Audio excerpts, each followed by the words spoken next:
नमस्कार सभी भाइयों को। तो आप सब कैसे हैं? मैं आपका स्वागत करता हूं आपके ही अपने चैनल स्टॉक बाज़ार में। तो दोस्तों, आजकल सारे ही इन्वेस्टर या ट्रेडर लोग सभी थोड़ा मतलब दुखी हैं, क्योंकि जो मार्केट है पिछले एक महीने में 6% करीबन गिरी है। तो लोग काफ़ी पैनिक कर रहे हैं उनके पोर्टफोलियो, हालांकि मेरा भी थोड़ा बहुत पोर्टफोलियो रेड है। तो काफ़ी ज़्यादा पोर्टफोलियो रेड दिखा रहे हैं सभी इन्वेस्टरों के। तो इसमें मेन इंपॉर्टेंट बात क्या आ जाती है, लोग पैनिक करके क्विट करने की सोच रहे हैं। तो लोग क्विट क्यों करना चाह रहे हैं, ठीक है? तो सबसे पहली बड़ी बात तो यही हो जाती है कि अगर आपने कदम स्टॉक मार्केट में रखा है, तो अगर आपका स्टॉक, आपकी एनालिसिस एकदम A1 है, अगर किसी कंपनी का आपने स्टॉक खरीदा है, सपोज आपने एशियन पेंट का खरीदा है, टाटा मोटर्स का खरीदा है, और अगर आपको पता है कि कंपनी एकदम अच्छी है, fundamental technical everything is okay, but ये जो मार्केट की सराउंडिंग की कंडीशन है उसकी वजह से इम्पैक्ट पड़ के थोड़ा स्टॉक करेक्ट हो रहा है, तो इसका मतलब ये नहीं है कि आप क्विट कर दें या वो स्टॉक ख़राब है। तो इसमें क्या होता है, इसमें दो अपॉर्चुनिटीज़ बनती हैं। एक तो आप होल्ड कर सकते हैं स्टॉक को, और दूसरा आप उसको एवरेज कर सकते हैं, ठीक है? तो अगर आपके पास पैसा नहीं है, so please don't go for loan, no loan, okay? तो आपके पास नहीं है लोन, ये मतलब पैसा नहीं है कि उसको आप दोबारा एवरेज कर सकें, तो कोई दिक्कत नहीं है, लेकिन बस लोन के तरफ मत जाइएगा, ठीक है? तो आप दूसरा क्या कर सकते हैं, उसको होल्ड कर सकते हैं। तो होल्ड करिए, मार्केट में पेशेंस जो भी करता है उसको मार्केट अच्छा रिवॉर्ड देती है, ठीक है? तो पेशेंटली आप उसको होल्ड करिए, ठीक है? तो सबसे पहली कंडीशन तो ये हो गई है, मार्केट में ऐसे पैनिक नहीं होना। हालांकि जब 2020 में जो कोविड वाला क्रैश आया था, तो उसमें मार्केट एक ही दिन में 10 से 12% यहाँ पे गिरी थी, ठीक है? तो अभी तो उसका, वो भी एक दिन में गिरी थी, और यहाँ पे 6% मार्केट गिरी है सिर्फ एक महीने में। तो दोस्तों, यहाँ एक दिन में गिरी थी, यहाँ एक महीने में गिरी थी।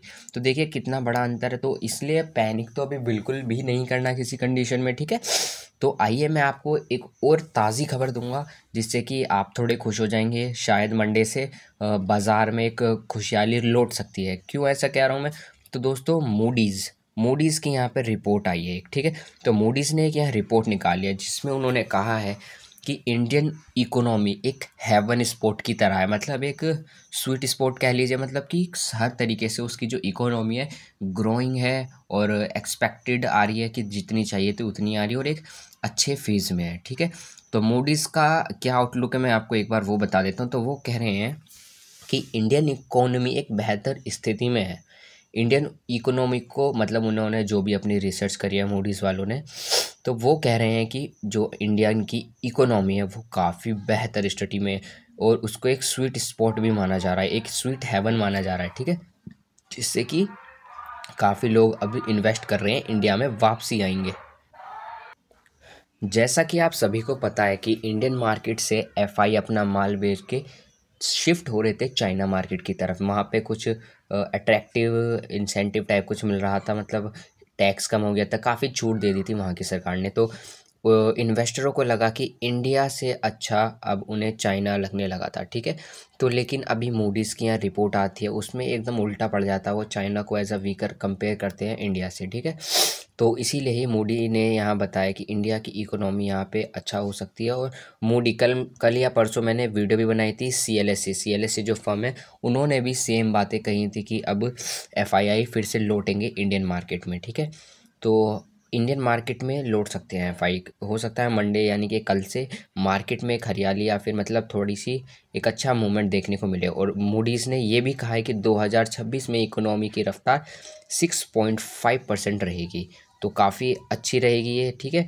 और मूडीज़ का ये भी कहना है कि जो अभी इंडिया का फॉरेक्स रिज़र्व है वो भी एक डिसेंट मात्रा में है, मतलब कि एक पर्याप्त मात्रा में। कोई मतलब जैसे कि होता है ना, कभी कभी जब डेटा आता है तो हमें पता लगता है कि फॉरेक्स रिज़र्व कम हो रहे हैं, तो जिस वजह से मार्केट एक गिर जाती थी अगले दिन, ठीक है? तो अभी वो जो कंडीशन है, फॉरेक्स रिज़र्व भी पर्याप्त मात्रा में, मतलब एक बैलेंस्ड कंडीशन में है, तो ठीक है? तो और तो इसी वजह से जो है मूडी जो है यहाँ कंसिडर कर रहा है कि इंडिया की ग्रोथ अच्छी होने वाली है आगे भी हर रेट दरों पर। और वो अब एफआईआईज भी यहाँ पे और इंटरेस्टेड आए हैं। अभी तक तो डीआईआई ने संभाला हुआ था, अब एफआईआई फिर से यहाँ पे रिटर्न कर सकते हैं। और दूसरी बात यहाँ पे मूडीज़ ने इन्फ्लेशन पे भी कही है, रिटेल इन्फ्लेशन पर। तो आने वाले महीनों में रिटेल इन्फ्लेशन आरबीआई के तय दर में आएगा, ठीक है। कोई भी ऊपर नीचे नहीं आएगा, जो आरबीआई ने तय कर दिया है दर उन्हीं पे आएगा। और इसी सब और भी पॉइंट्स हैं वो मैं अभी नहीं बता सकता। तो इन्हीं सब पॉइंट की वजह से जो है ना, इंडिया की इकोनॉमी जो है यहाँ पे अच्छी ग्रोथ पे चल रही है, ठीक है। तो मूडीज़ ने कहा है कि 7.2% की उससे यहाँ पे हमारी इकोनॉमी यहाँ चलने वाली है। तो काफ़ी अच्छी बात है इंडिया के लिए, और इंडिया के लिए अच्छी बात है, इंडिया की इकोनॉमी के लिए अच्छी बात है, तो ऑब्वियसली स्टॉक मार्केट के लिए भी अच्छी बात है। तो हो सकता है मोस्ट प्रोबेबली कल हमें मार्केट ग्रीन में दिख सकती है।